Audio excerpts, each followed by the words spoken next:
like to call to order BZA meeting here for not April, but June the 5th, 2005. That's fine. Mr. Secretary, do you mind if we get a roll call? All right. Mr. Gear. Here. Mr. Armstead.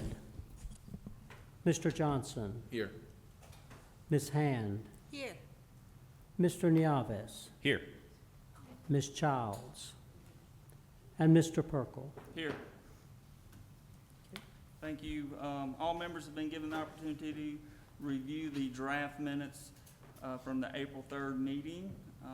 Is there any request to make any changes or alterations? No. With none being there, all those that are in favor say aye. Aye. Aye. Those opposed say nay. Those abstained say aye. The ayes have it and the minutes are approved. I'd like to take the time here quickly and just kind of outline the role and responsibilities here of the board.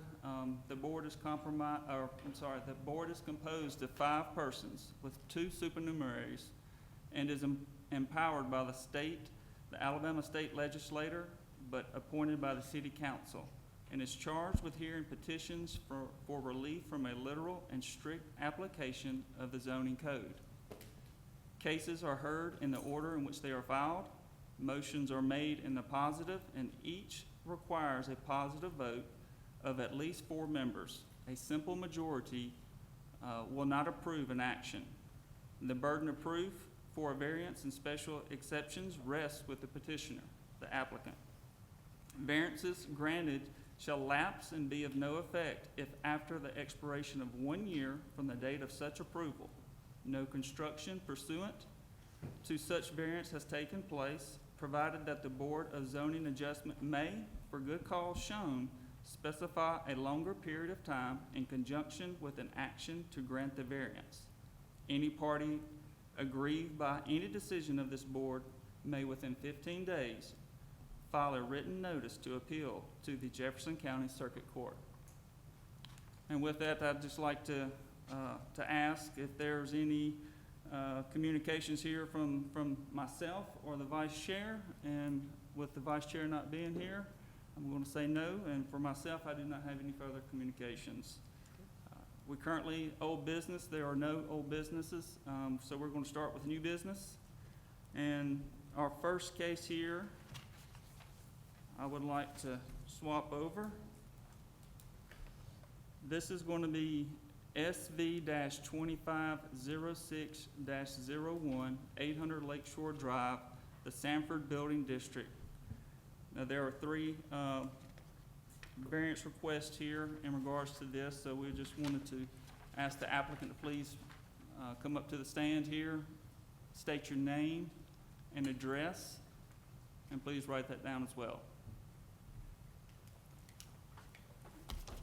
And before I go any further, I would like to ask Ms. Hand, is there any things that you would like to share with the board and put on the meeting here about this case?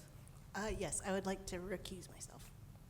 Well, thank you. And just for the record, that doing so, that will require you not to be able to participate with any of the conversations that are happening here, as well as voting rights. And I'd like to also make notice there that we do have only 4 board members here today. So in regards to this case, it will have to be a positive, all 4 to approve. All set? Yes.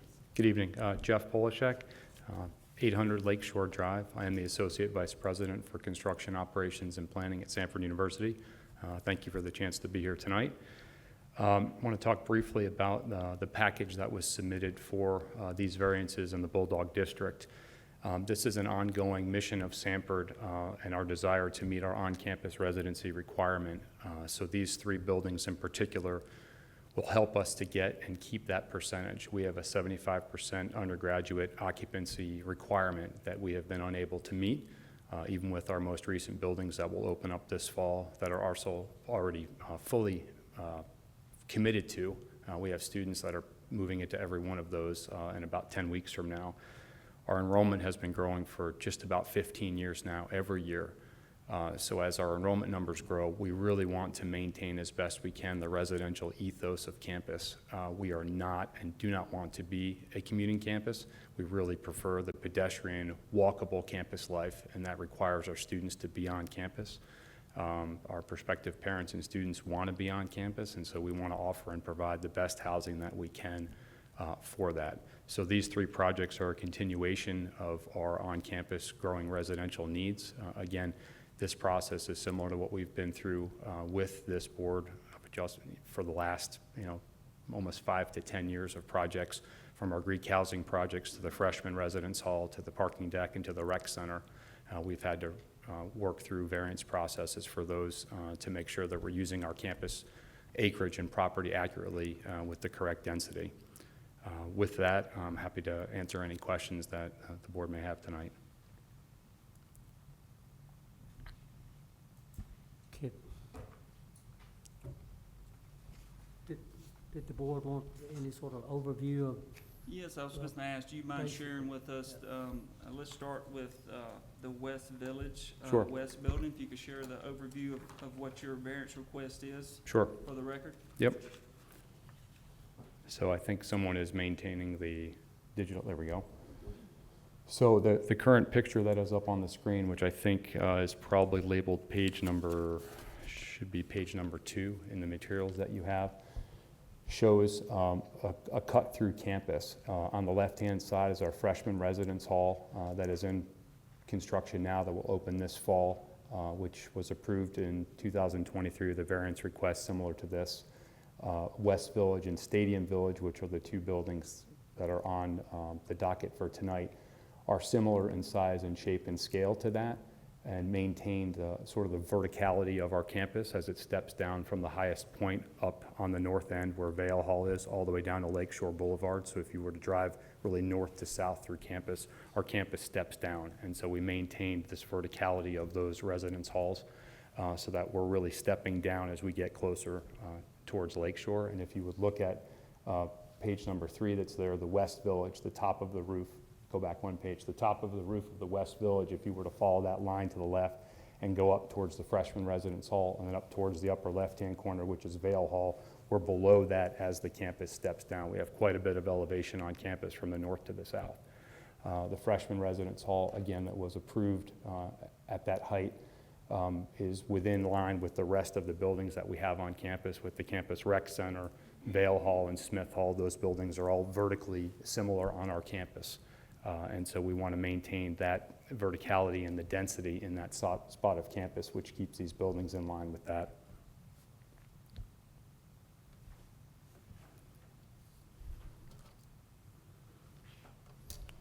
I would just like to state here and add that with the 3 variance requests here, we have A, B, and C. The first one is an request to increase the height to 48.5 feet. Is that correct? That is correct. For B, variance request, which is West Village East Building, there is a request for 48.5 feet. And for item number C, Stadium Village, is a request for 52.5 feet increase. Are these correct? Yes, sir.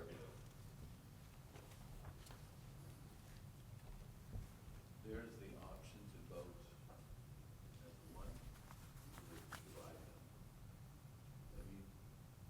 They can either be voted on individually or as a block of 3. That's a good question. Is that the case? Individually. Individually? Okay. The height. Yes. So I was going to ask, is there anything that you would like to continue to share with the board here? I think as we worked through this process, if you go back to, the first slide, number 1, that's really important. What we wanted to do was also to make sure to push the buildings back into our campus. Initially, as part of the submission, if you look at the drawing that's up there, the West Village, we had the biggest parts of the building and the tallest parts of the building closest to Lakeshore. We flipped those around, where you've now got the taller portions farther into the campus, and then the wings, the fins that sort of go north and south are less of a, to create a less of a canyon effect on Lakeshore Boulevard and to sort of push those buildings back into our campus. We've been very intentional about that.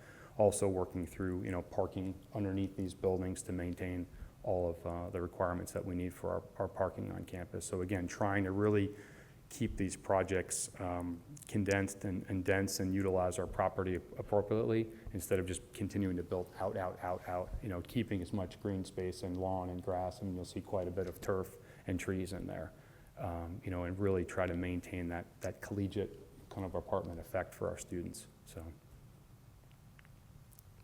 Well, thank you for that, and I would just like to ask if there's anyone in the public. We'll close this portion down and open it up to the public. Anybody would like to come up and speak on behalf or oppose, please do so. Would you please approach and state your name and write your address?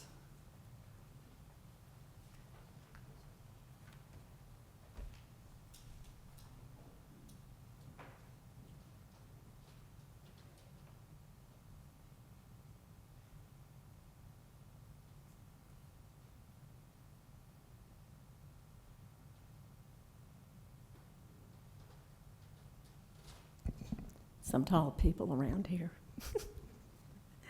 I'm Beverly Bryce LaBeouf and live at 617 Edgemore Drive.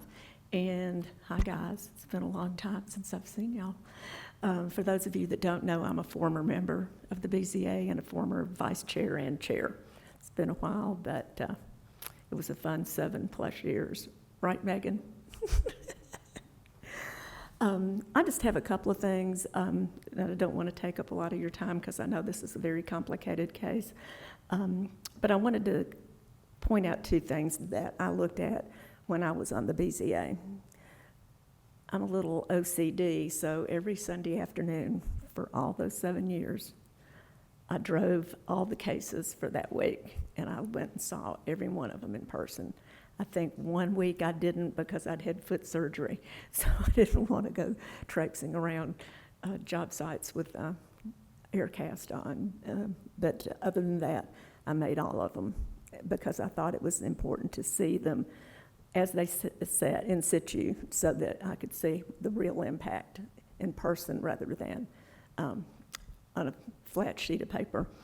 So one of the things that I always kept in mind when I was doing that and when I was sitting up there like y'all are tonight was 2 things.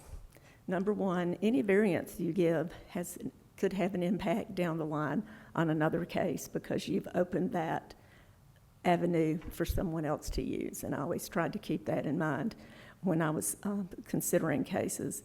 And I always, when it wasn't obvious exactly what the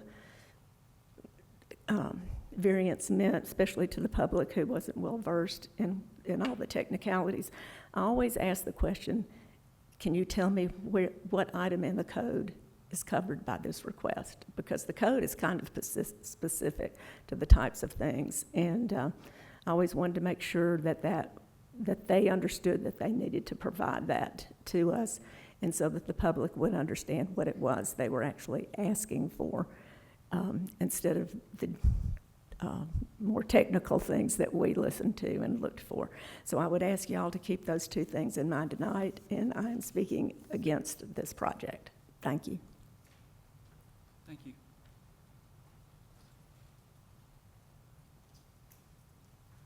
Just a reminder, state your name and address and write that down for us, please. Absolutely. My name is John Manzelli. Excuse me. I live at 500 Lakeshore Drive.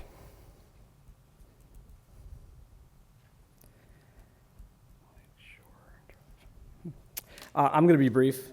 Just want to say that my objection comes to the buildings that are closest to Lakeshore Drive and would affect the skyline and the view that you can get from Lakeshore Drive. I believe many of these issues involving increased height are the same ones we've been arguing about a hotel across the street. And so I just want to say that respectfully, This request, I believe, should just be tabled until after the upcoming election. Samford's withdrawal today of the east and west development proposals are indicative of how inappropriate it is to proceed with this piecemeal zoning effort again on Lakeshore Drive. This is not the day to try to push this through. According to Landmark Development President Bob Dunn, it's possible to achieve outcomes that can't be realized on a typical building by building incremental approach to real estate development. And this Bulldog District now is the epitome of a building by building incremental approach. They're asking for a variance on one side of the street. They'll use that variance when they bring up the Creekside on the other side of the street. I just simply believe that at this moment, this should not be considered until the community has a fair opportunity to evaluate Samford's entire intention and its entire program around Lakeshore Drive. And an attempt to push this proposal during the summer when residents are already been organizing a response to Creekside is particularly poor optics. The town deserves a moment to breathe. I would like one. Landmark can and should pause and reorganize any future proposals after the election. Samford should reorganize this, and they should honor the community's desire to hold and pause on these changes to the height and variance of buildings. I thank you very much for your time. Thank you. Is there anyone else that would like to come up and speak on behalf of this case? Okay, I'm getting into this. No, it's not the same thing. There's a development plan. There's a master plan. We're following the master plan. I'm Donna Smith. I live on Salter Road, and I've never seen a request for double the size of a building that the zoning originally was, and it's just too big. It's just out of proportion. And my daughter's an architect, and she brought up a lot of the points the gentleman made, that you change it, it just opens it up for more and more and more larger buildings. Would you mind stating your name again? I didn't catch it earlier. Donna Smith. Thank you. Thank you.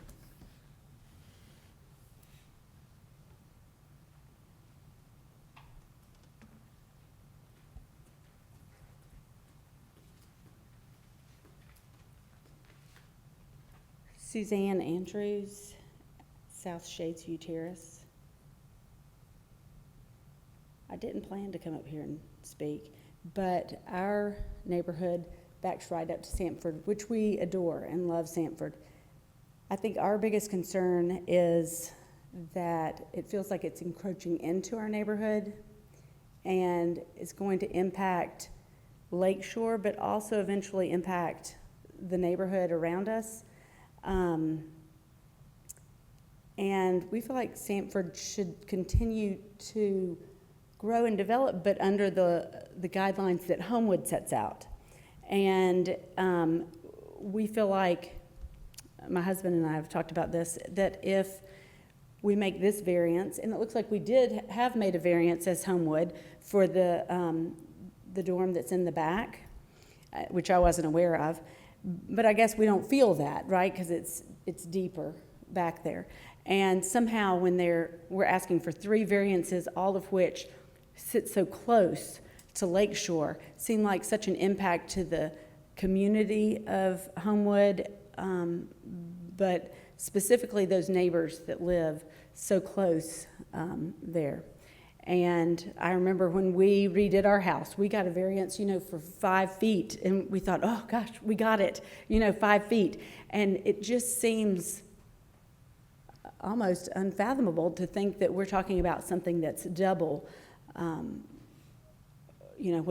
what's allowed right now. So I'd just like for y'all to take some consideration about the impact that it has directly on Lakeshore and the neighbors, but also in the future as we continue to look at variances that come the next time and the next, because we are concerned citizens about what the impact's going to be long term for us. So thank you. Hold on. I have a long address.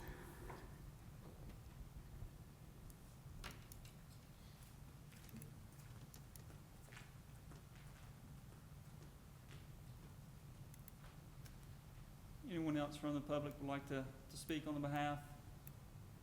I do not see anyone at this time. Mr. Secretary, do you mind sharing we did receive something in the email today, was an opposition, is that correct? An email from a resident? Yes, basically citing some of the same arguments that the board has heard, that the size and location of the proposed residence halls being so close to Lake Shore, and again, so close to those adjacent properties to the west, so that citizen expressed concern about that.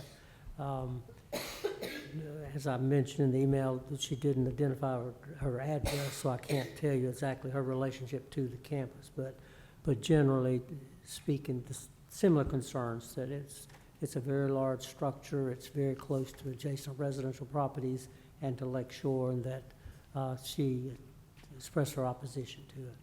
Thank you for that. And I'd like to, yes. Sherry made a good point earlier. She wanted to point out kind of the process that the city goes through when Samford develops anything on the property. It includes, I'll let her talk about it. Samford, first of all, I want to clarify that the zoning district for Samford is completely different from the zoning for Creekside. It's two different things. But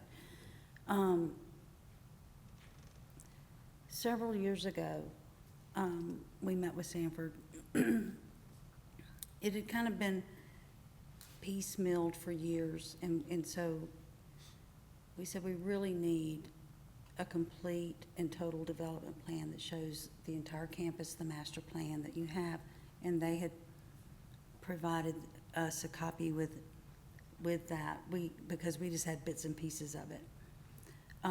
Over the years, as they've built different buildings and the parking structures and things, they've come to the board, because the maximum building height for the city is 35 feet. And that's what we're seeing houses being built at now. So for a campus to house all of these students and to have parking structures that's needed for the campus, it's, and even the lighting for the stadium required a variance. When they redid the athletic center, variances were granted then. We have reviewed these things and been mindful of the adjacent residential properties. We've requested when they, just recently, when they did one of the parking structures, that there be additional landscaping put in place, evergreens along the property lines, and that they provide us with a photometric so that we could make sure that the lighting was not going to be, that the lighting wouldn't bother the people in the houses. So we try to be mindful of these things when we review them, but we also understand that as a campus, you can't keep to the residential building heights and things like that and still be able to house everybody that they need to on site within the campus.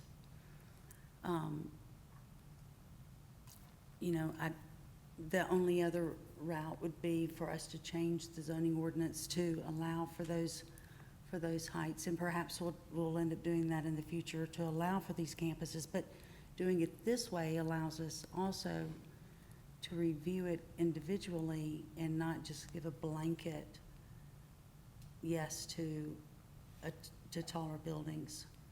We can review it and see how it's going to affect adjacent properties. So if you have any questions about that process or what we will do if you approve it or not, then I'm happy to answer those questions.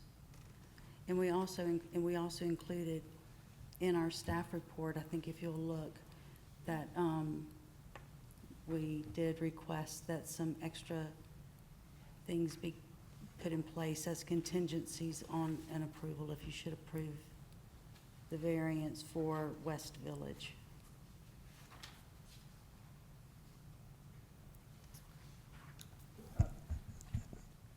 You didn't mention this part. So they did submit a development plan, an amendment to the development plan for this project, and that has gone to Planning Commission and was passed out of, Last month, May the Commission. 6th. The amended Right. development plan. right, and so that'll go to, that'll continue on the council for approval on the 24th, I believe, is the public hearing. Yeah. So this, I mean, recommendation from the planning the commission. process to this variance then has been somewhat in process for months, maybe a couple months? That's right, and you guys kind of fell in the middle. It sometimes happens where you come after the council approves or doesn't approve. It You just come so first happens. sometimes. Yeah. You've reviewed the variances before it even went to planning commission before. And just put a contingency on your approval that it had to be approved by planning commission. It just depends on where these dates fall, the meeting dates fall. That's just the broad picture. Yeah. So the piecemeal approach has been by design? No, we didn't like the people. It just kind of, that's just kind of how things were happening in the past. And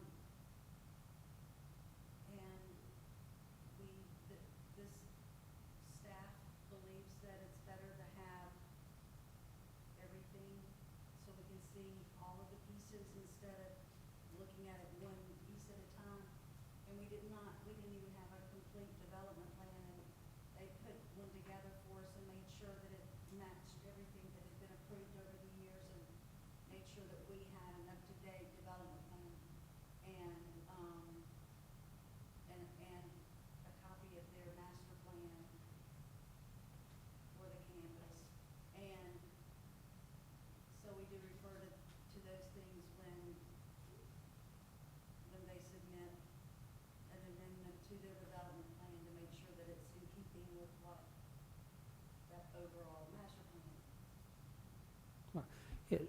Like most master plans, they're constantly evolving based on the needs and of the situation. So that at 10 years ago, maybe they didn't have the level of enrollment that they do now, and so in response to that, that master plan is having to change, and they're having to propose construction of buildings in support of those. But it still meets the intent. Right. You know, we're trying to Right. keep it, it's like with an ordinance, you know, you try to keep it with the intent of the ordinance. You're trying to keep it with the intent of what their master plan is. And obviously, they have students that they need to house, and we want to encourage the growth and success of Samford without infringing on the adjacent residential neighbors. We're trying to find a way for everybody to live together and be happy together and grow together and be successful together, without anybody suffering. So that's what we're trying to do. Planning Commission did approve did send a positive recommendation to the city council, and the city council will review this after you do. And as Mr. Smith was pointing out, though, the Planning Commission made a recommendation to the City Council with regard to this proposed development of these residence halls. There will be a public hearing before the City Council, and I forgot what date you said, but June 24th? all right, June 24th, and notices will go. It's gotta be a Monday. Is it- Notices will go out to all property owners within 500 feet, so that is a opportunity, though, for you to, again, express your opinions with regard to It's the this 23rd. project beyond what the board is looking at today, the height issue, but the actual development plan. Again, that's an opportunity for you to let your counselors know your opinions. June 23rd. The same presentation was made to the development as far as the heights, the buildings, Yeah, the the planning same. commission saw. Yeah. So they saw Right. this presentation. Yes. That's correct. So the rule is, because you submit and because the planning commission chooses to either approve or not a development plan, if they approve it, it still doesn't exempt you from the zoning ordinance. Right. So that's why we're here. But they saw it, They saw Yes, it. yes, Yeah, yeah. they saw the same thing you did. With that being said, I'd like just to open the questions up here for the board in relationship to this. That you mind coming back up here and we can, any questions we may have, we just direct towards you or? Sure. Yeah. Okay. Thank you, Mr. Chair and board members. My name's Lynette Crandall, and I'm a member of the Development and Design and Engineering team with Samford. So I wanted to assist Mr. Polishek with answering any questions that you may have. I appreciate staff giving the background and history as well of the process. You're correct that my understanding is that this is the process that Samford has followed now for decades in submitting a building. What we've attempted to do a little bit differently recently is take a very holistic approach at campus and look at all of the developable real estate. It is a very unique environment with the topography, trying to preserve green space, open space.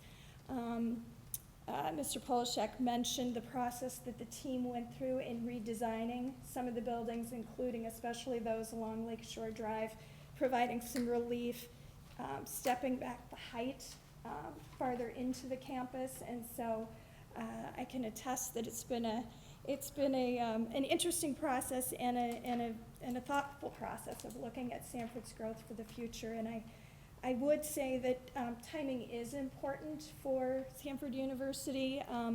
The design schedule with the appropriate approvals from the City Council, we would advance the development work right away, and that would enable us to have this housing available for students for the fall of 2027.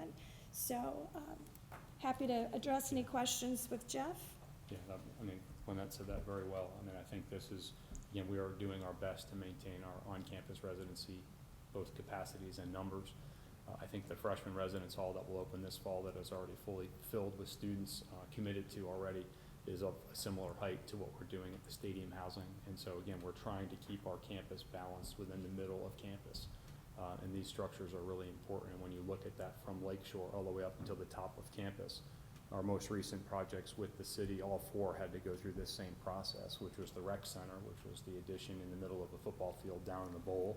There was a variance for that. And the two new Greek housing facilities up on the top of campus, there was a variance. And then the freshman residence hall and the parking deck. So we're trying to very much follow the course of action set in front of us to be able to achieve what we need to continue the growth of campus. We're in our 15th consecutive year of enrollment growth. Things are very strong on Samford's campus. We want the residential ethos.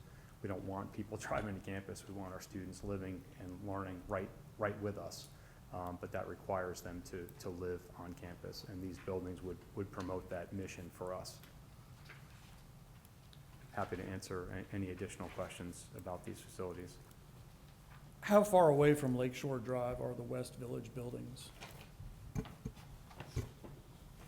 They run parallel to Lakeshore in the proposal? They do. I don't know if there's someone still running the screen. I think the second, let's see, probably the slide number 1, if Elizabeth is there, might be the best.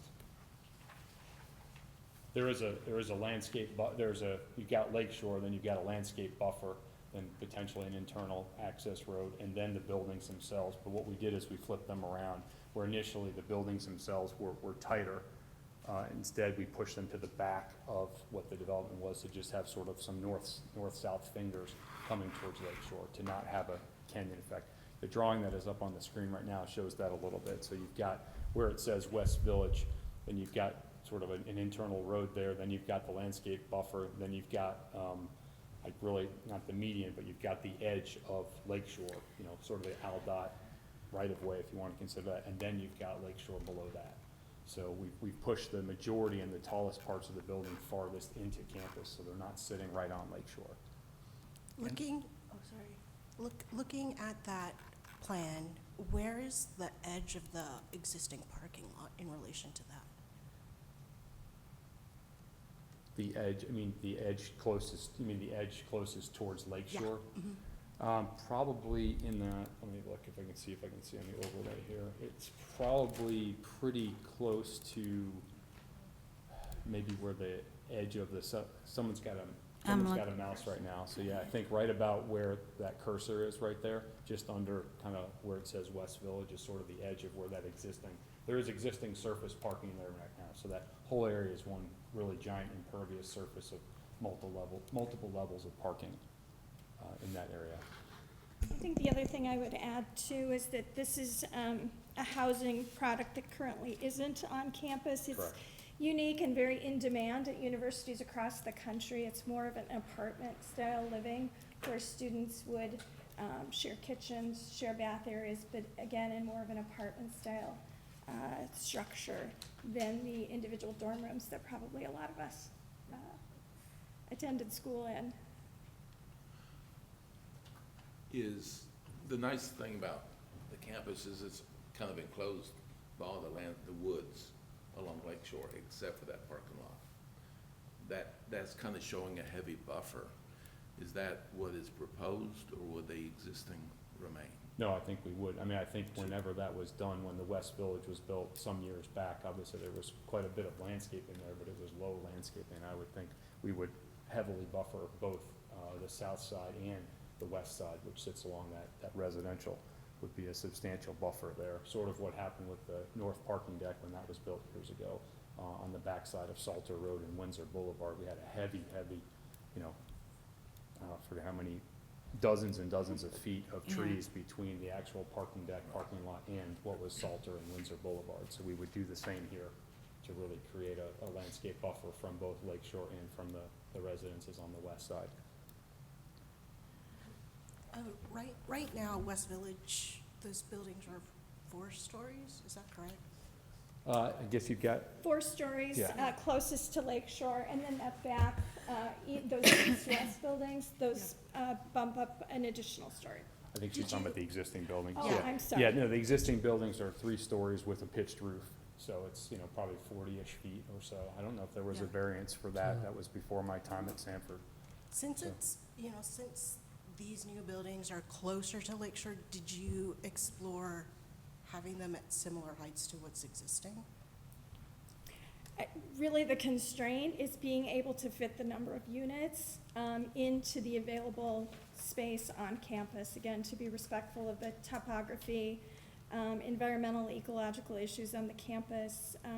Again, building on the existing impervious surfaces was very important to the team as well, to build an more environmentally responsible way, low and spread out, versus more compact and dense, enables us to get to the counts that meet Samford's needs. So it was considered, but ultimately this is the design that works best to accommodate the future demand that's projected. And we are showing 2 trays of parking underneath these buildings as well, so there would be parking as part of these projects. What is the projected room count or unit count for these buildings? Yeah, we actually, instead of talking about units, we actually talk about beds. With student housing, since there are multiple beds sometimes in a single room. So for West Village, it's 872 beds. For Stadium Village, it's 220 beds. And again, those will be 1-bedroom, 2-bedroom, and some 4-bedroom configurations. To give us like a point of reference, like how many beds are in the new freshman house? So, I can do that. So 2 things. Starting this fall, we'll have just over 3,000 students living on campus overall. Our enrollment numbers will be probably somewhere 6,100, maybe closer to 6,200 if you count undergraduate and graduate students. So we'll be less than 50% of our total population that would live on campus. The new freshman residence hall, which did have a variance for it, and it is about 73 feet tall, houses 513 students. Yeah. The 2 new Greek units that are also going to open this fall house about 70 students each. So we'll be adding about 650 bed spaces for this fall. The hope was that would get us closer to our 75% requirement that we have, but enrollment numbers have been so great. I had a number of students that came over from Birmingham Southern this past year, and enrollment is just continuing to to grow year in and year out. Again, we're in our 15th consecutive year of enrollment growth, and so we're working to house the numbers that are coming to campus, and so. And I guess just by way of maybe relevant comparison too for height versus the beds or units, Jeff mentioned that freshman is almost 73 feet high. West Village, those finger buildings, sorry, they're gone, the front lake shore are 73 and a half feet high. Stadium Village is a little bit higher at 87, but again, farther interior to the campus. I think that the second drawing is really the most helpful as you look sort of north to south on campus. I think it's page number 2, that really shows, again, all the way on the left-hand side of this drawing where it says freshman, there's a dark shape to the left of that, which is Vale Hall, which sits on the top of campus, up on the top of Montague. Vale Hall is a 4 or 5 story building, and obviously nothing that we do is going to be taller than that. That's also at the top of the hill. So as we step things down towards Lakeshore, it's important as you're really in campus and you're walking through campus, the verticality of the buildings and sort of what an institutional place feels like and looks like, and the density that we need to build. We do have limited property. I mean, I think that's part of what we're trying to do with the development plan and making sure that we're utilizing every square foot and every acre, you know, to build appropriately for what we need for the growth of Samford. We're not building it with the hopes that they're coming, they're already here. And so we have the need now for the additional housing. In that picture, Lakeshore Drive is on the far right-hand side? That's correct, yeah, to the right of West Village, that's correct. So the West Village buildings would be twice the height of current buildings along Lakeshore? Well, I mean, I guess trying to think, there really aren't buildings along Lakeshore. More of our buildings sit back, sit back. We've got a lot of parking lots. Most of our Lakeshore frontage is parking lots, really. So there really isn't, I guess the closest building, the existing West Village buildings would be the closest. I think Sullivan probably, Cooney. yeah. And how far away from Lakeshore are those, the current ones? Let's see. Do we have a map? Yeah, I think, so this plan that's up there now, the upper right hand, where Stadium Village is right there, to the left of that is the football stadium itself. Just below the bottom there is Sullivan Cooney Field House, it's a 3.5 story building that's there. And then the West Village, the existing where it says Thorn Hall there, those buildings are just about 4 stories tall with their peaked roofs. So these are taller than that and denser, but we also have 2 trays of parking in there as well, to try and make up for the parking that is there now. But they will be taller than that. But based on how it works its way up the hill, nothing will ever be taller than what we have up on the top of Montague. So we do have that step down from north to south. But the proposed West Village buildings would loom over Lakeshore Drive. They would be 6 stories worth. They Six would be story. about the height, I'm sorry. No, I was just Six- saying, six 6 stories. 6 stories, Yeah, I was yeah. repeating what he said, yeah. At the back, however, not the front. Ah. Those fingers that come out, that run north and south on each building, those 4, those are 5 stories. Is that correct, Jeff? Correct, yeah. But then you've got The 2 or same- 3 levels of parking underneath that's Underneath, pushing it up correct. Right, higher. there's levels Yes. there. Yeah. And then our new freshman residence hall that had that same variance of about, it was about 73 feet. That is 5 floors of housing, which is our, like, Vale Hall that was built, back in the 60s, was 5+ stories. And so those are, Right, my concern is those buildings that you're talking about in Vale Hall in particular are significantly farther away from Lakeshore Drive Correct. than the proposed West Village buildings. right, And 6 stories or 5 stories visually from Lakeshore Drive is a considerable height difference from what's existing along there right now, right? that's correct. Part 2 is when you built the new freshman housing, part of your hardship was that it was on a hill. This is all flat, correct? No. I mean, it's from Lakeshore, it's raised up Oh, quite yeah, a bit. but I'm It's talking Yeah. about pretty where the steep. actual building is, it's not, on, it's gonna be leveled out when you build it, right? Cause Yeah, it's I gonna mean- be on top of a parking deck? Yeah, I mean, it's definitely, I mean, you've got the Lakeshore Boulevard is here, then Yeah. you've got the parking lots that are up Oh, quite yeah. a bit. And then this would be built there, we'd have soil excavation, I mean, we're gonna have to dig down to get the parking Yeah. underneath. Like, we're going into that to keep it lower, but Yeah. part of it is where you're measuring that vertical from, is it from when we dig the dirt out? But like, that's part of the, and I'm trying to explain this, but I'm probably gonna fumble it a little bit as far as where the midpoint is calculated for the height variance itself. I mean, if we're taking dirt and soil out, where's the 5 stories and 6 stories start? So I think that the one drawing on number 2, I think, shows it the best of where that height's gonna be, but you are correct, Mr. You know, that where the level comes in is.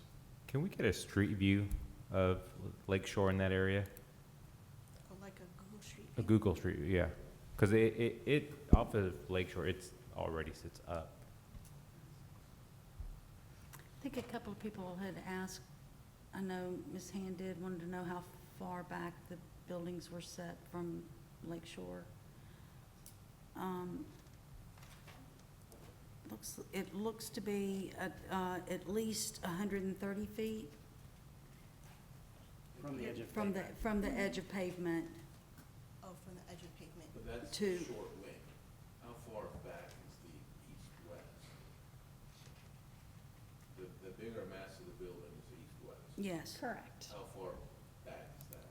Could be another 100 feet beyond, I'm just looking, I think another so. 100 feet beyond that, I mean, Yeah, it's pretty, we've pushed it back, you know, pretty Long far, way, almost it's to not where, measured. almost to where the front of, I mean, the buildings that you see there in the picture now are the existing west, what we call West Village, those 3 buildings, and so. It would be just in ju- front of Yeah, that. just a About- bit in front of that would be the tallest portion of the east-west section of these new buildings. So That's correct. where the parking lot is, or where the top of the cars are, that's what we're talking about, where the buildings will be. That is correct, yeah.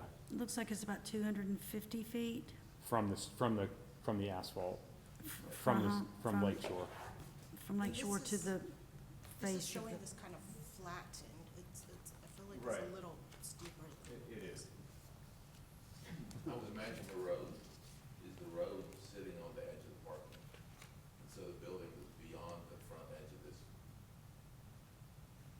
The road on the master plan is probably at the edge of the, I'm sure. That's right. Where the Yeah, parking would be that's today, correct. So it's correct? not- correct. The buildings are not sitting on the. That's Correct. correct.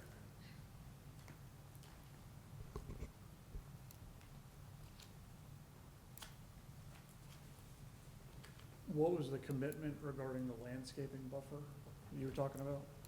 I think both on the south face along Lakeshore and also on the west face as well, along the residential, side or wing of that, you know, I would think, like we've done with the existing parking deck, the original north parking deck, we had to buffer that heavily back towards Salter and Windsor Boulevard. I would expect us to have the same requirements, both we of required that Samford. they use evergreens so that they, We did evergreens and magnolias, I mean, it's thick, Mhm. thick and lush there, and those, you know, those have filled in now, where if you're on Salter and Windsor, sometimes maybe in the winter when not everything's in bloom, but it's pretty blocked. But yeah, we would create a substantial landscape barrier on both the south and the west faces of this. staff also added in, the report for the variance that, there be, some contingencies on lighting, especially for West Village, that the building lights not be mounted above a certain height, that they are motion activated, you know, and shielded, that any parking lot lightings, like pole lights, Yeah, not and- exceed a certain height, that they also be shielded. yep. The good news is the parking lots here will go away.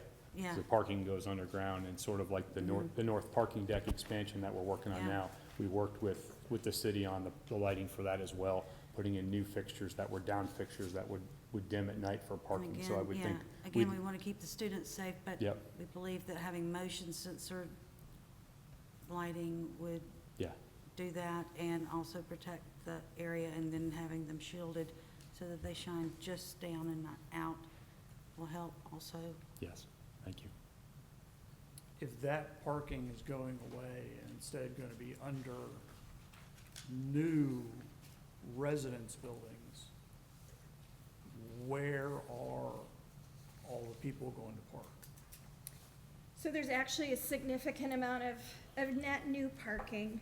We're adding 1,594 stalls between the two projects, including the parking underneath.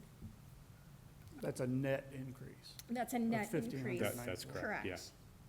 So for the residences, and then we, we obviously have existing parking spaces there that are used by those in West Village, so we would accommodate that and the new need and some more.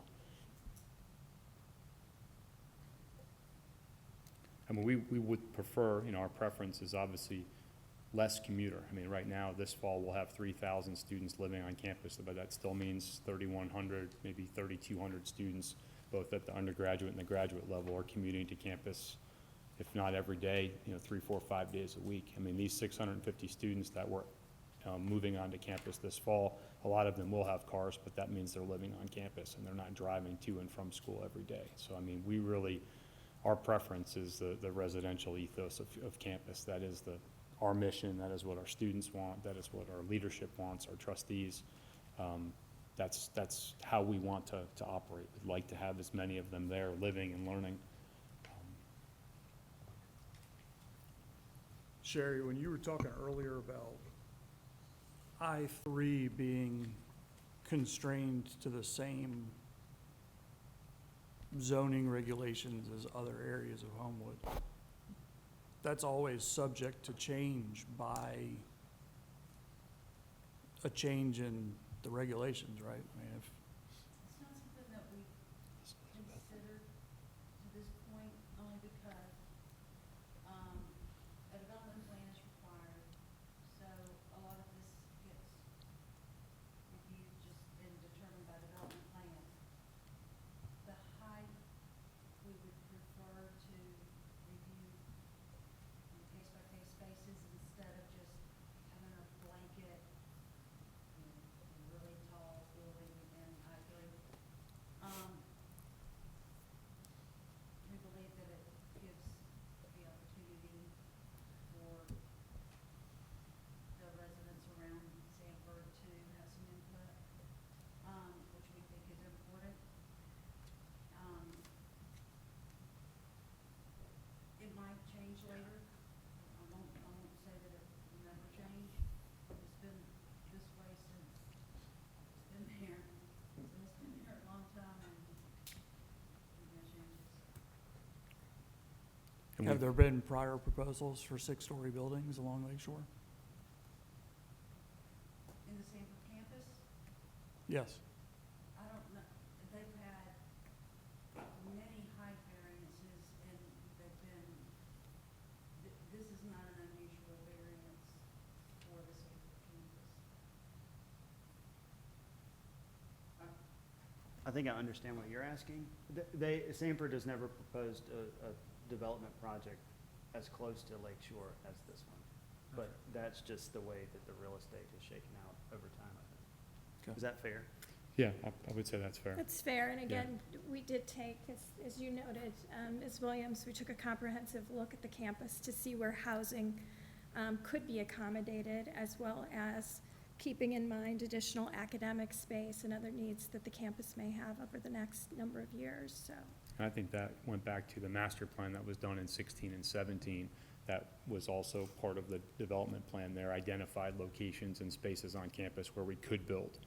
And understanding where our enrollment numbers were at the time and where we were heading, the density of those buildings was still to be discussed. And then obviously the process of a variance for acquiring modifications to those buildings could be necessary depending on where our numbers are. And our numbers are great, which is, we're very fortunate and very blessed to do that. And we want to accommodate the needs of our students and have an urgency to do that, which is the stuff that we're just finishing now. again, they're all filled. Everything we're building is filled. And so we're ready for more, and we want to keep growing campus.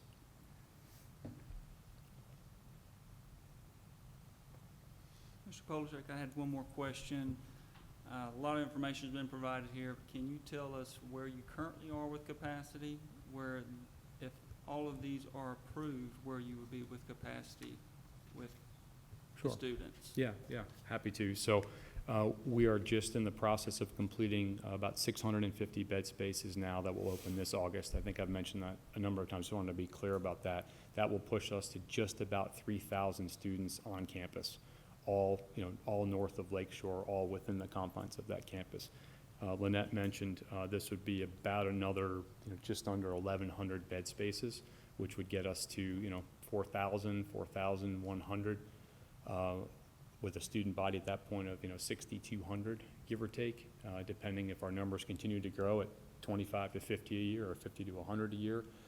We're trying to maintain that on-campus residency percentage.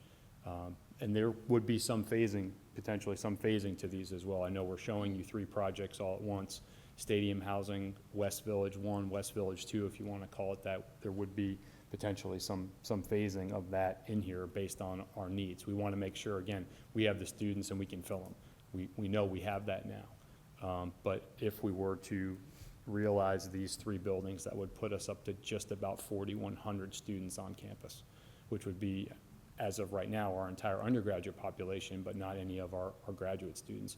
Part of that is the apartment styles that we're looking at for our seniors and beyond, but that's where those numbers would be. I don't know if that answered specifically your question, but. You had mentioned something about 75% capacity is what you're trying to get to. I just want to make sure that. Yeah. If this was, where would we be at that point? Yeah, I need to clarify one thing. So we have a residency requirement of 75% of our undergraduate population. Okay. Apologies if that wasn't clear before. So if you don't turn 21 by the time you're a senior, we actually have a requirement for those students to be on campus. We haven't actually been able to meet that requirement because we haven't had enough bed spaces. We thought we would with some of the new buildings we're building now, but our numbers have continued to increase, which we're incredibly blessed and grateful for. So we've got to continue to build to try and maintain that. But we also have seniors that are beyond that 75% that are like, well, we'd like to live on campus too. So what are those options? What are those opportunities? And again, apartment style with kitchens and things like that are what they would, the affinity that they have would be for those. So. I feel like too, like Homewood sometimes has a problem with students living in their neighborhoods. This would help mitigate that, right? I would think so, yes. There are a number of students that do live in private homes throughout Homewood. This would, and elsewhere. Again, we have 3,000 students this fall that will be commuters to campus. They may live in Homewood, but most of them live beyond. At some point, we sort of knew where everyone landed, and most of those are driving into campus 2, 3, 4, 5 days a week. So, yeah, I would think the more residency we can put within our sort of the confines of Samford, that would take some away from living in houses.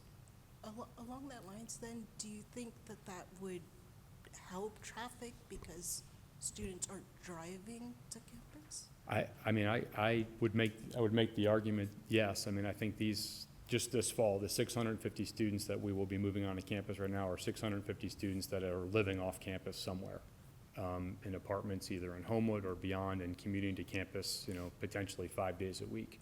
We know most of our students have a car, and that's part of the parking deck that we're finishing up right now goes in line with the number of bed spaces that we're building, trying to make sure we have a net right number of spaces so we have places for them to park. But it doesn't mean that those students won't get in their car and leave to go somewhere, but they're living on campus now versus having to drive every day. So I would say we could make an argument or make a case for the more bed spaces we have on campus, the less in and out we have to the gate, for sure. Sherry and Cale, what is the practicality of what we're doing tonight in relation to the meeting June 23rd?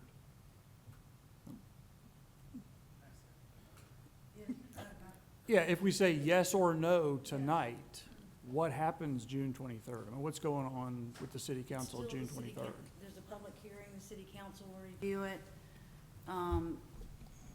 The public will speak.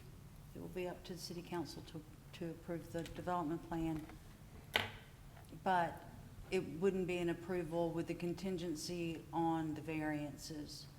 If you approve the variances, then once city council approved the development plan, then they could pull permits. If the city council chose not to approve the development plan or ask for changes or whatever, then if they ask for changes, that would affect the variances that you granted, and they would go away. Those variances would be contingent on the approval of the development plan and of what you've seen tonight. If it changes from what you've seen tonight, they would have to come back for different variances if they were needed.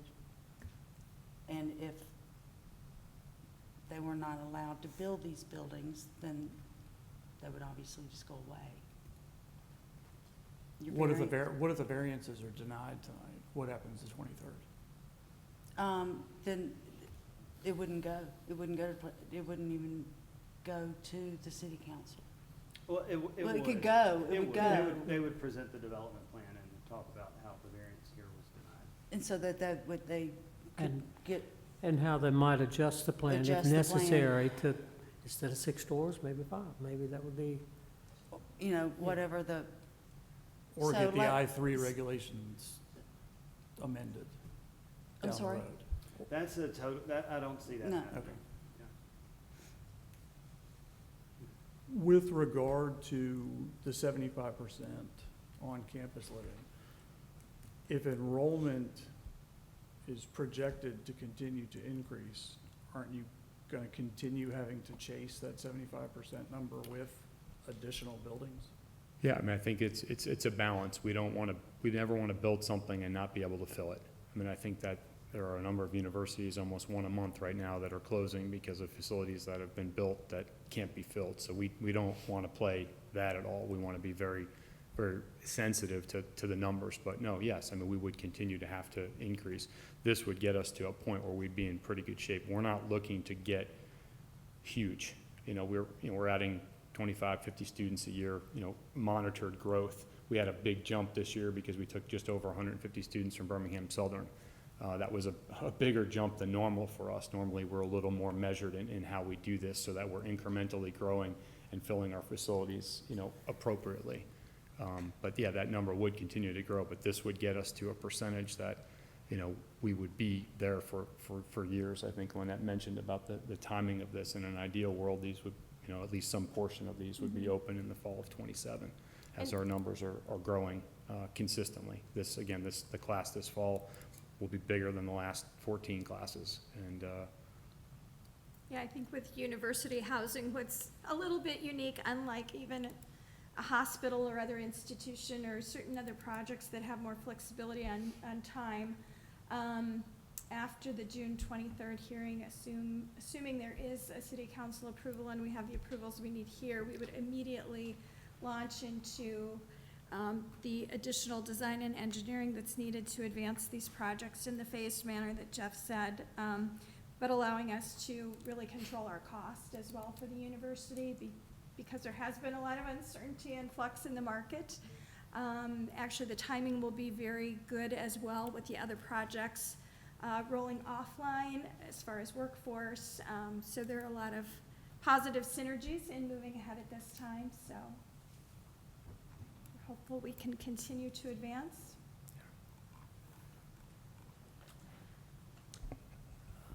I did want to at least mention the fact that at some point, you do need to resurvey those properties that were formerly single-family homes fronting on Lake Shore, that much of this site needs to be resurveyed. Okay. So before building permits go forward, that also would have to be done.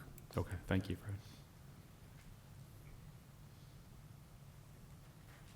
Discussing those property, the adjacent residences, I guess the intent, you're trying to develop within the campus rather than pushing west? Oh, most certainly. Yeah, we're not pushing west. I mean, I think the western edge where you see, the student apartments would go away, that are there right now, which really are the closest things to that western edge and the neighbors that are there. And then, obviously the Thorn Village that's there. But yeah, no, we're not pushing west at all. Does the new construction build over student apartments? The student apartments, we just wouldn't need them anymore. The numbers would be replaced. It's not, I have to go back to the, Oh, I was more asking, like, in a physical sense, does the new building extend where the student apartments currently? it's a little, maybe a little bit of the western edge of the western building gets close.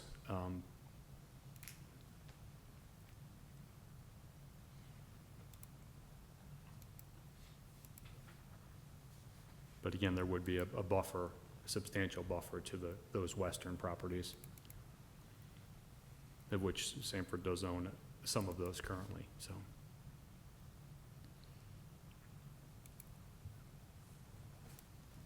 Does any board member have any further questions? When making a motion to approve these, do we need to state the contingencies that we have listed on the staff reports? If you want to discuss the contingencies, we can discuss them. I mean, that was just something that staff thought that it would be important to consider. If it's something you want to discuss, then certainly. So there was a contingency for a photometric plan, a plan showing that direct or reflected light or glare shall not be produced so as adversely affect the visibility or tend to interfere with the safety or welfare of persons located at or beyond any property line, and show 0-foot candles at the property line to prevent spillover. That was the first one. Do you want to discuss that at all? I think we would need to, if we are gonna put it as a contingency, we need to notify them, yeah, that would be what we wanted. Yeah, it would just be a proffer from Sam. Yeah, Yeah, we- yes, We've discussed and accept that contingency. yeah. Similar to what happened with the north parking deck when we had some comments and accommodated those, so yes. So they're aware of all three notes? Are you guys aware of the three? Oh, No, okay, y'all yeah. can put them as So we- contingencies. They do not have to be proffers. You can put them on as a contingency, and Yeah, but we just have to say, this is our. this is what yes, these are the contingencies of the approval, or you can ask them if they want to proffer them. I mean, I guess the question is, have they been No. made aware of these contingencies? no, other than when I told them earlier, Okay. So that was the first one. The second one was exterior ground lighting. If ground mounted artificial illumination is provided, it shall be arranged so as to shine or reflect away from any adjacent residential areas and away from any streets adjacent to or near the development area. No lighting fixtures shall be elevated more than 14 feet above the ground. Each lighting fixture shall be designed and installed so as direct its beam of light below the horizontal plane of such lighting fixture. I chose 14 feet only because in what I saw in one of the other development plans somewhere on the campus, I was trying to find the height of the lights, and I saw at some point that was a height. Yeah, we have a standard green light post on campus that I think is somewhere right about that 14-foot level, like the 2 new Greek housing units and the freshman Yeah. facility being built now. That is our campus standard. Yeah. We do have some lower, sort of pedestal lighting and then some lower landscape lighting, but our actually path and walkway lighting are the green posts. So I would say yes to that as well with that item number 2 on the contingency without hesitation. Okay, and the third one was exterior building lighting. Lighting installed on the elevations of the West Village building shall be mounted no higher than 35 feet above ground level. Each building mounted lighting fixtures shall be designated or designed and installed so as to direct its beam of light below the horizontal, I can't say that word, horizontal, sorry, plane of such lighting fixture. So not above 35 feet Yes. on the buildings, Mhm. which is the height of, the maximum height of a house. Correct. And then again, shielded so that the light just shines straight down and doesn't cross Yes. the property line. And then we'll have the photometric to verify that it's not crossing. We want 0 candles at the property line. I would, yes to all three of those, just I wanted to be clear.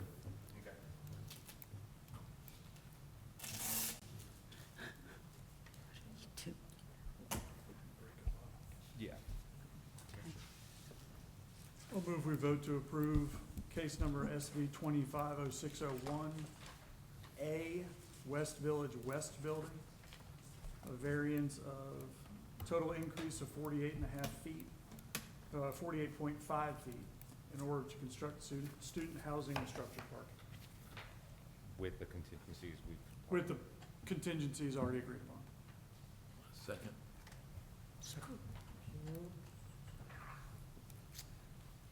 It is rightly moved and second to approve case number SV 25-06-01. All right, A. right. All right, Mr. Nieves, Yes. Mr. Johnson, Yes. Mr. Gear, No. and Mr. Perkel. Yes. The motion, And Ms. Hand, you did recuse yourself. Okay? the motion for variance has been denied for A.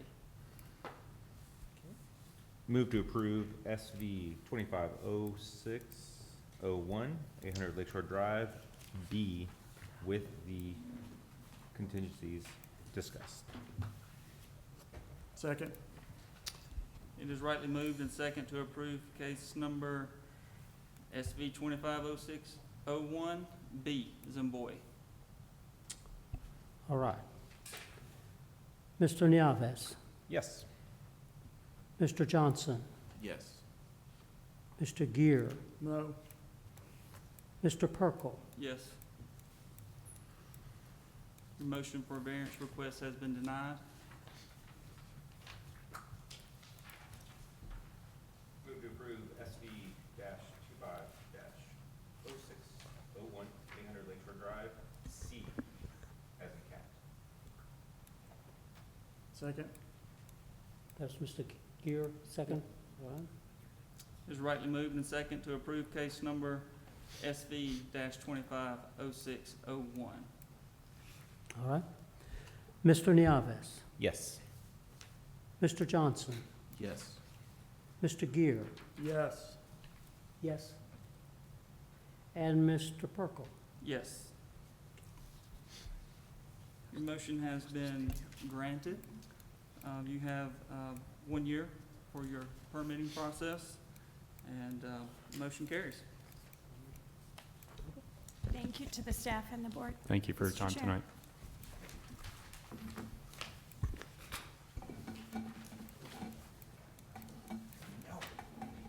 Perfect timing. He's had all he can take. Let's go. Hey, 100.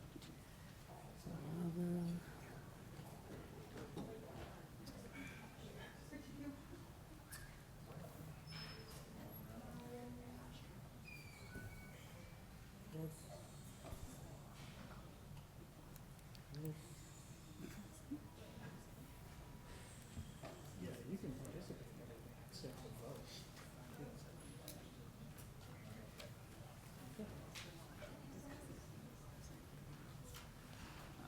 I'd like to move for next case, SV 250602, which is 1644 28th Avenue South. If you please approach the podium, state your name and address and write it down.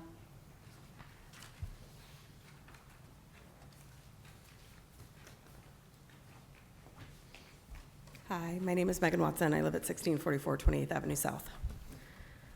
Good evening. My name is Danny Trawick, Vice President of Engineering with DSLD Land Management.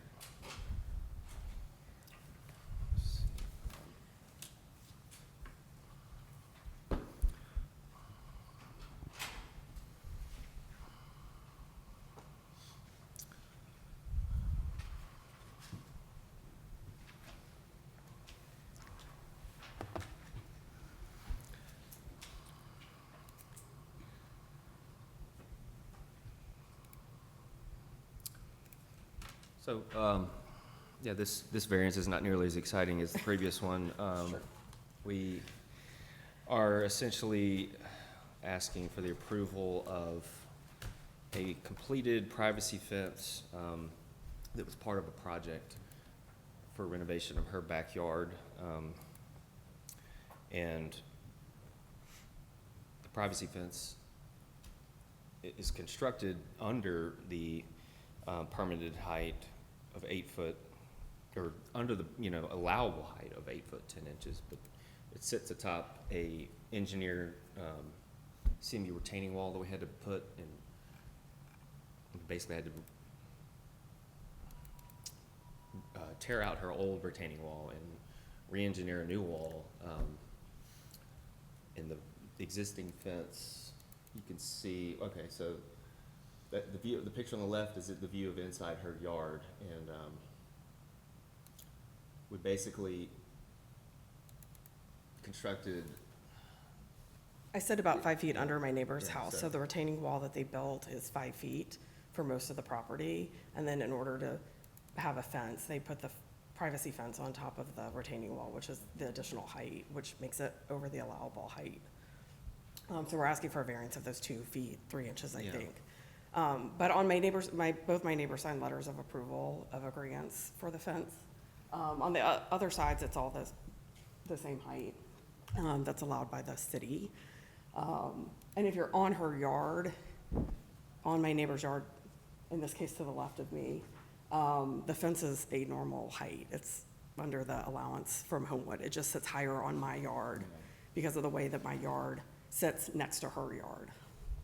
There's a 5-foot drop off between our properties, Yeah. which is why. The grade of your property is lower than hers. Correct. Yeah.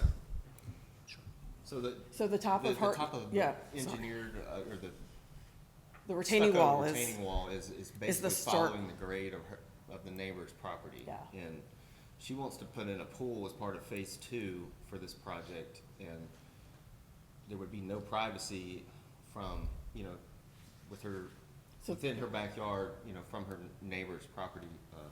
so that picture on the left is like from my neighbor's driveway, so you'll see it, that's where her, and then, so it obviously sits higher a little bit when you look at my house, which is the left side of the photo, because that's the gate entering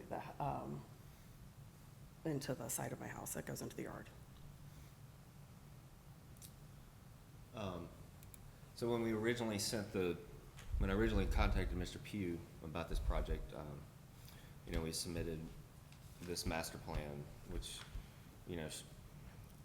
mentioned the 6-foot high privacy fence all the way around. He was mostly concerned about the new retaining wall, and I told him that we were gonna be just a hair above 4 feet. We weren't quite sure. It was gonna be between 4 and 5, so technically it's an engineered wall. He was just like, send me your design plans for the wall. And we had already had those drafted. He got them back to us pretty quickly. So there really wasn't any mention about, the height of the privacy fence above the finished height of the CMU wall. We went ahead and built everything per plan, and let's see. We did not pull a fence permit for this privacy fence because we just thought it was encompassed in the building permit as a whole. There was just nothing mentioned about it when we got the approval for the building permit. And so basically, kind of wanting some wanting. We're asking for the We're variance asking for now. the variance, yeah, We didn't know that we needed a fencing permit.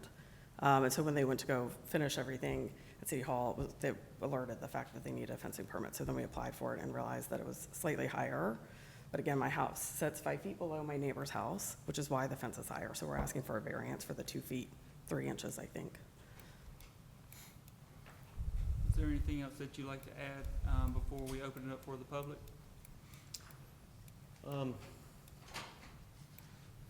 I don't have anything No, else to I add. don't have anything. All right. It's pretty straightforward. This being a public hearing, we are opening it up for anyone that would like to speak on behalf, in favor or oppose.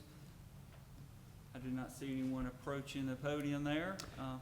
And just to remind board members, we did receive letters from 2 adjacent property owners saying they did not have a problem with it, which I forwarded to the board earlier today. So, to that end. Thank you for adding that to the record. Yes, we did have 2 letters in favor, neighbors there. So I would like to open it up here to the board for questions or staff if they have anything in regards to this. So. Can you verify, are the posts in the wall or on the backside, They're bolted into the retaining wall. on top or in the back? They sit a little bit lower than the top, I think. Well, They had to cut out the yeah, top. There's flat rock on the retaining wall. They cut out a portion of that, so it sits slightly lower than the top of it. It's not like, it's not like exactly on top of it, like it would be right here. It's a little bit lower, like here. Are your posts next to the retaining wall in the ground? Is that Like, the if question? this is your, if this is your retaining wall, is the post here, or is it like cut into the wall? It's cut into the wall. cut into the wall. Okay, that's Well, Yeah, the post is cut or the wall's cut? the wall's cut. So it sits into the retaining wall, on the Yes. side of the retaining wall. That's what I'm saying. It's like a little bit lower, but yeah, there's like, if this was the half of the retaining wall, this is cut out, the post fence is bolted in. So only the cap, it's only cut into the cap, Yeah. not the actual wall itself? Yeah, So it's like right next to the wall? right. I think we're saying 2 different things. Sorry. What do you think? Is that, are y'all clear on the I post? can't remember how we did this. That it is, the posts are not connected to the wall, but they are next to the wall, like so, but there is a notch on the cap. They are atop the wall. It's not sitting directly on top of the wall. Like if this was the top of the retaining wall, the post is not sitting right here. There is a notch in the top portion. It's bolted to the back of the Yeah, wall. we have some, So it's sitting like this. Yeah, it would not be supported if it was sitting on top, Yeah, Right. unless it went into the wall. correct, right, yes. Does that answer your question? Okay. But basically, the wooden wall is not in the ground on No. the other side. It is attached to, so it's Correct, part of the wall. correct. Yes, if that's what you're Yeah. getting at, yes. I'm looking at the survey here, and let's see when it was actually performed. It's a year old. Can you share if exactly where this fence is and retaining wall, is it on the property line?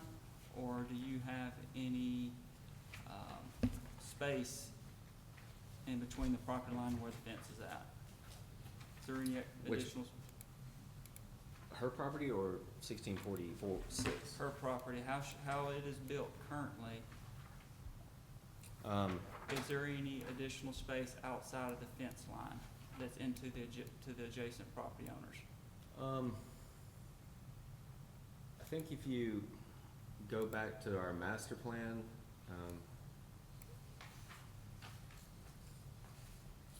we basically put it, we don't have a detail showing that, but we essentially put it right on the property line. Because the existing wall that she had was very I mean, very similar alignment.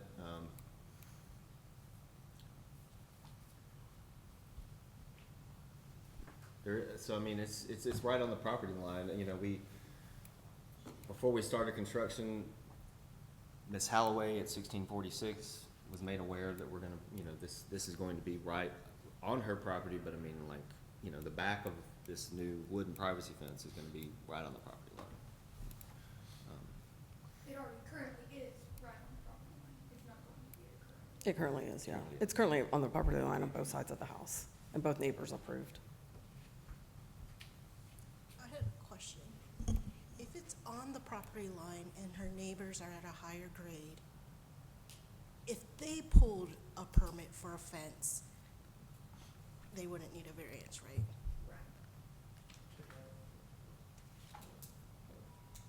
But you measure. On both yeah. sides? But you're looking at the fence on the property, from the property on which it is constructed. Yeah. But I'm also considering Mhm. everything. Yeah. I'm just, But I'm not exactly. Besides the fact that they built it without a permit, so it's an Yeah. unlawful wall. Yeah. Well, the retaining wall is permanent. I mean, The the fence fence is is not currently unlawful. permanent, so, just want to be clear. The measurement is from their lot, not adjacent lots. So, but if their neighbor were to put up a fence, then from her property, it would appear taller because their property is higher. But it wouldn't be in reality because you measure from the property on which it is built.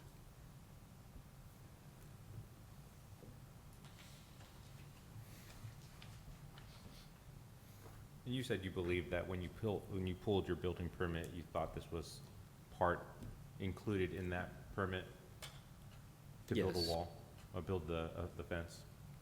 Yeah. Yes. Yeah, I mean, it was, part of our original master plan.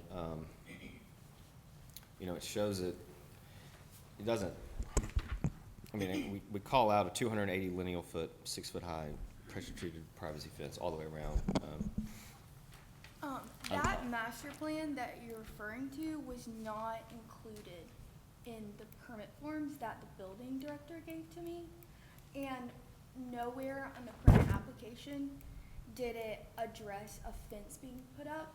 The application only addressed the retaining wall. If it had mentioned a fence, it would have come to zoning for review so that we could have reviewed it and made sure that it was compliant. So the master plan that was included with the variance was not included with the permit application package. Based on what the building director Actually, I gave could have us. been mistaken, Yeah, like I said, I think this was back in December, February. Yeah, February. I could have been mistaken, but, so anyways, Was this the first time you pulled a permit in Homewood? yes, I believe so. DSLD, yes, as far as I know.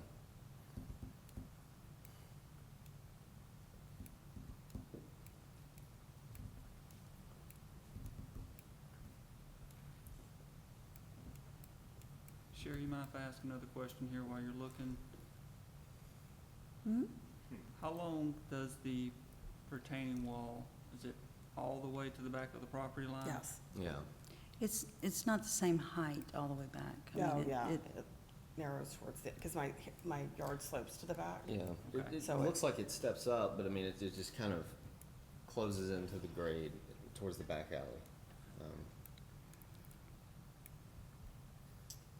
So we're only looking at one side of this fence being Right, requesting a variance? Correct. Yeah. correct. Correct. Just, Okay. It's just. just the western, the boundary with Miss Holloway. And I'm clarifying this for the record, that it's because of it's being bolted to the retaining wall. And it's sitting on top, it's a part of the retaining wall. Is that correct, Sherry? as far as- Yes. Yes.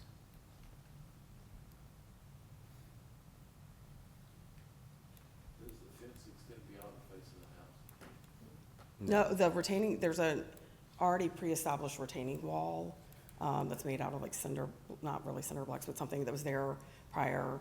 And there's a little bit of the retaining wall that goes for continuity, but the fence, the gate starts at the face of my house. Pretty much where you see the, Yeah, you can see the gate yeah. going out to 28th Avenue, that's where it stops. Yeah. And that's the start of my house. The structure of my house.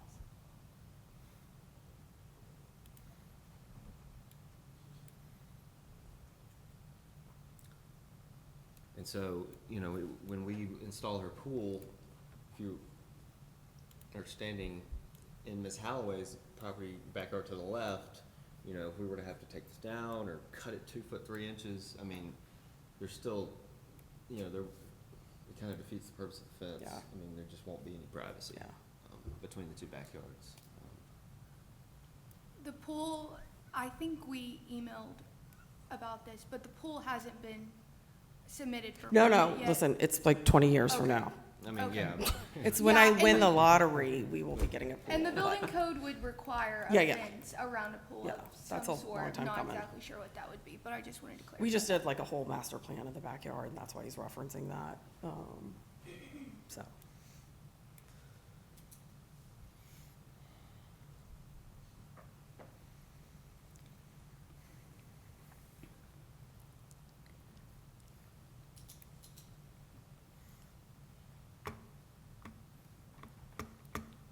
Any other questions we can help answer? Okay. At this time, I'd like to make a motion, a move to approve SV 25-0602, 1644 28th Avenue South, with the variance of an increase to the fence of 2 feet and 3 inches. Second. It is right to move and second to approve this case, SV 250602. All right.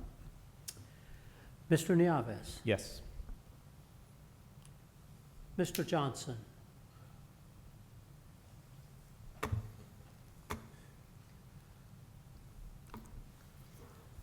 No. Mrs. Han. Yes. Mr. Gear. No. Mr. Perkel. Yes. Your motion has been denied for your case, and if you have any questions, you can please contact Miss Emily Harris Miller on how to proceed. Okay, thank you. Thank you. Thank you.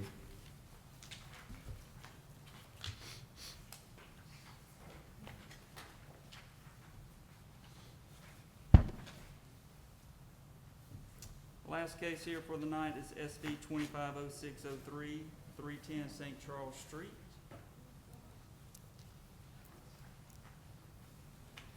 Please state your name and address in the microphone and write that down for us. Hello, I'm Scott Wiseman. It's my wife Meredith Wiseman. We live at 310 St. Charles Street. We can move the mics back up.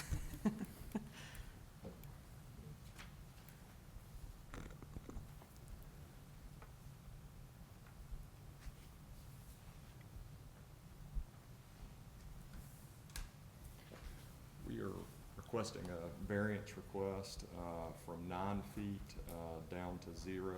We're trying to put in a picket fence for really safety. We ended up building our house on 310 St. Charles Street over the last couple of years, and actually had to move the house a little bit, the footprint, due to the way it was originally positioned. We ended up having to knock down the house due to structural issues.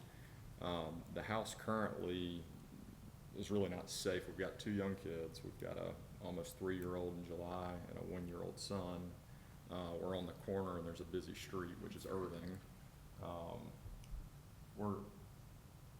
We've got a side patio that we open the doors up and Or we would like to open the doors up.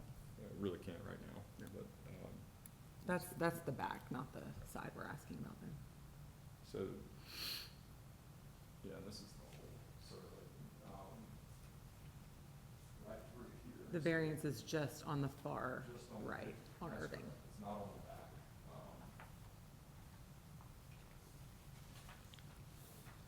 So it's really almost dead zero on the line is what we're asking for, so. Just a variance on the So- side patio, Correct. a 3-foot picket fence, so that we can open doors and keep our kids safe. And you haven't already constructed this fence? We've done have you? nothing. And you did not build any of the fence without a permit? We've done nothing. Okay, just checking. And I want to thank you guys for Yes. walking me through how to do this. Obviously, this is not my job, if you can't tell by the picture listed.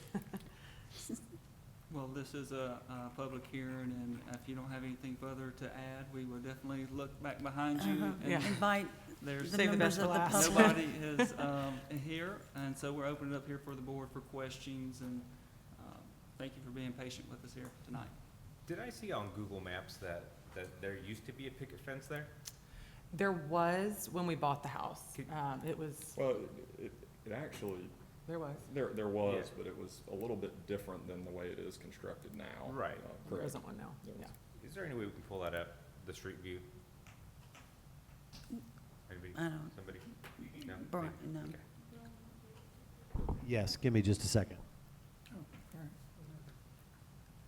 Would staff have any information in regards to how much right-of-way there is in between their property line and the curb? Not a specific number, I mean, not the curb. But there's a 40-foot right-of-way. Yeah, there's a 40-foot right-of-way. So if you measure 20 feet from the center line of the road, then that's going to give you where their property starts. So their property line is the end of the right-of-way. You can tell on the survey, though, that there's a gap between their property line and where the curb is shown. Yeah, you see that, Right next to where it says 40-foot right-of-way. see where it says, yeah, on Irving, it says 40 feet, then you have a line, and then you have another line. The other line is their property line. That first line is probably back of curb, and then you have grass, and then you have their property line. Is there a sidewalk?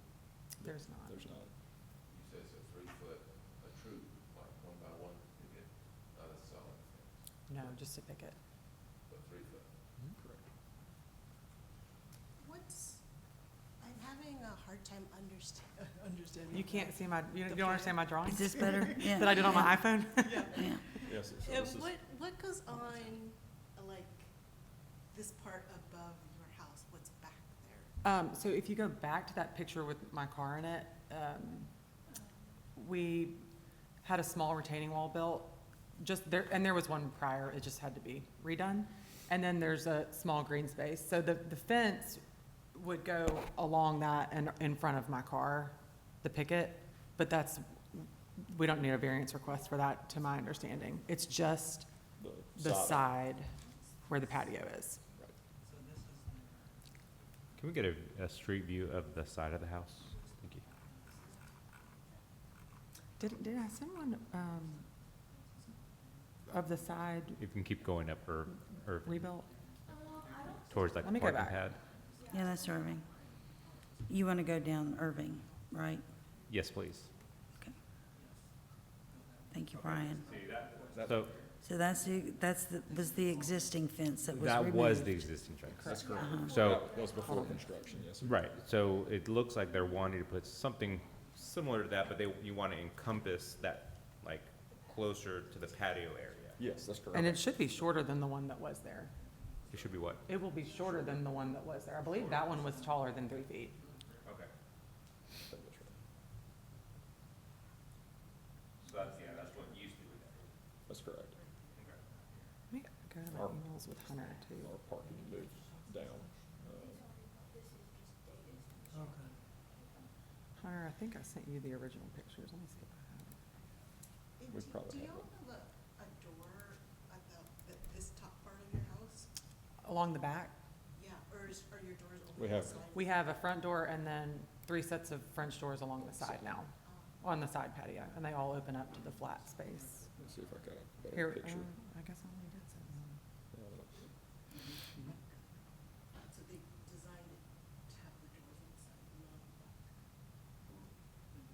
We don't have any doors on the back side of the house. I The have a rear- sort of random picture that might help y'all understand if you. We want to love see it. random pictures. Yeah. So here is, this is Irving that these people are standing along. Mhm. That's the side of the house with the side patio, and y'all are walking past this. And so we're asking for a 3-foot picket to sit, it would be just behind those boxwoods right there. So between the patio and the boxwoods, and hopefully the boxwoods would, or, will grow up and even cover the picket would be the goal, so you don't really see it.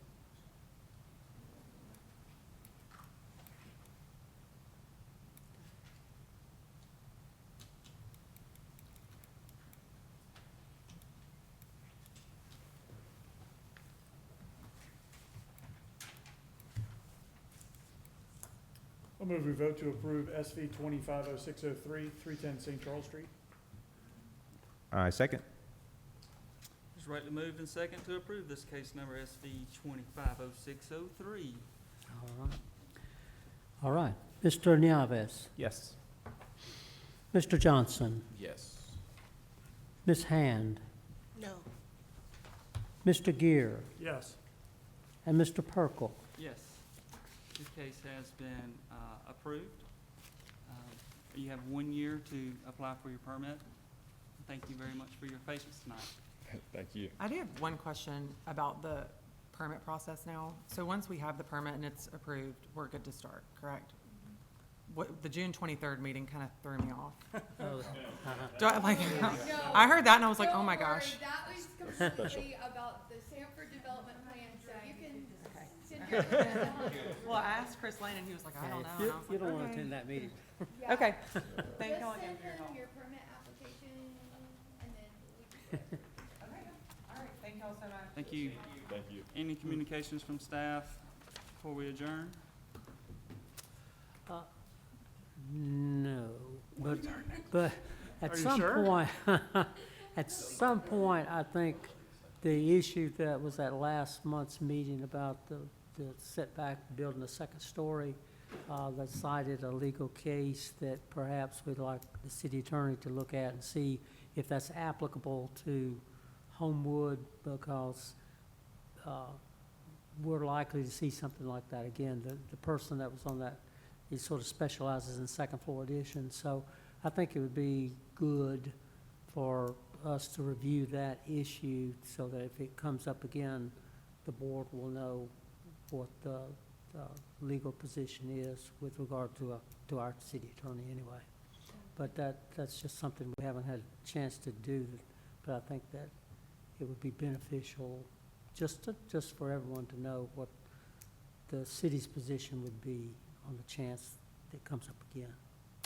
And that's Just- because she decided. A previous case? She cited a Supreme Court case that for fair hope that may or may not be applicable, even though it's a state Supreme Court. It would just be good for us to run that past our city attorney to get his input, so that if that issue comes up again, the board will be better informed as to how they may want to act on that. or That'd be great. Act on a similar request. That's just a thought. I Thank wanted you to for share that. with We welcome that. I welcome some of that information, how the city would legally would be binding towards things like that. So with all that said, we adjourn. Thank you.